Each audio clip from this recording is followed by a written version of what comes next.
Dito tayo ngayon sa mesa.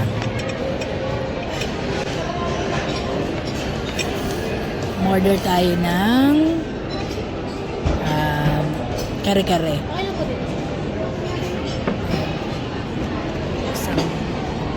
Kare-kare. Tingnan natin kung masarap. Bagoong rice, medium size, at saka ito, inihaw sampler. Kasi ito dapat, kaso hindi available. Kaya si Ding Dong na lang. So, si Ding Dong pwede ba? Ordering ko si Ding Dong.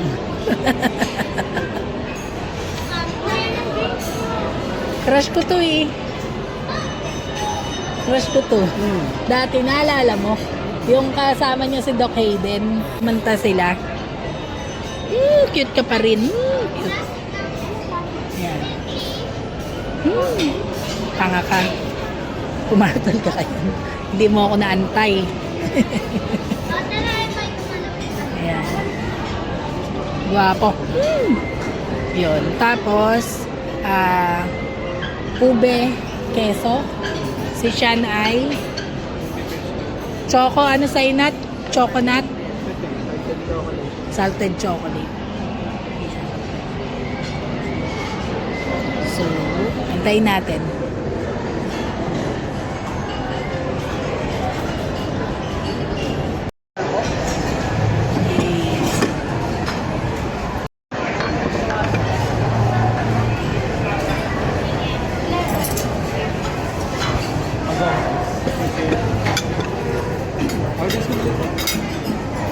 Yung drinks na lang. Drinks na lang.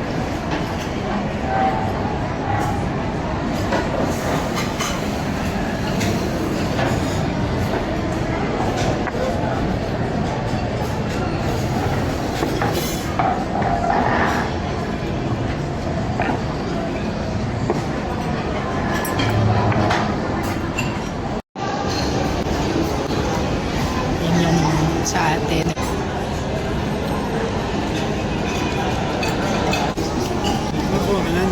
Sa amin naman ito. Ayan.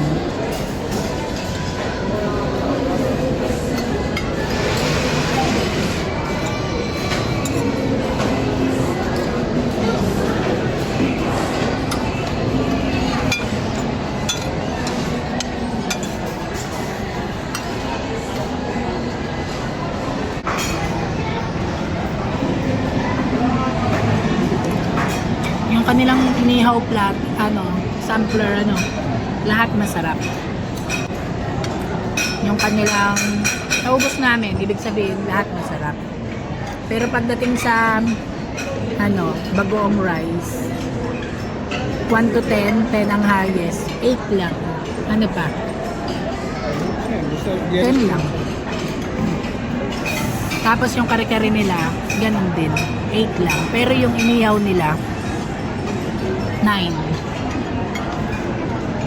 Try naman natin tong ube queso.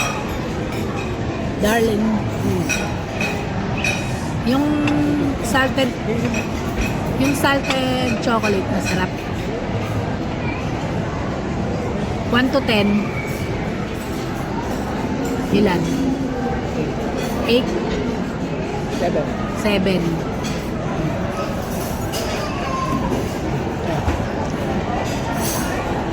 Tikman mo yan. Try natin, guys.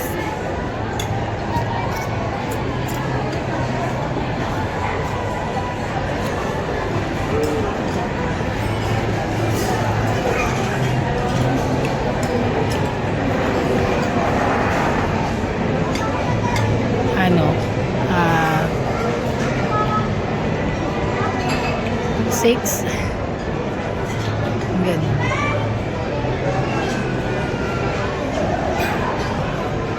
Ganun yung rate ko sa dito.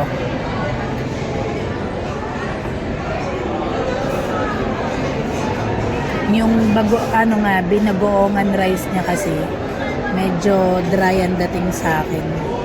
Kasi may natikman ako na binagoongan rice sa ibang restaurant. Ano siya, masarap talaga. Kaya gusto kong kumain doon. Ayoko lang magbanggit ng pangalan. Pwede magugas mo sa dulo. Wala lang. Tapos yung kanilang inihaw sampler, okay naman siya. Kaya rate ko siya ng 8, 7 to 8. Yung kare-kare, 6 to 7. Ito, 6 to 7. Tikman mo. Tinikman ko yun.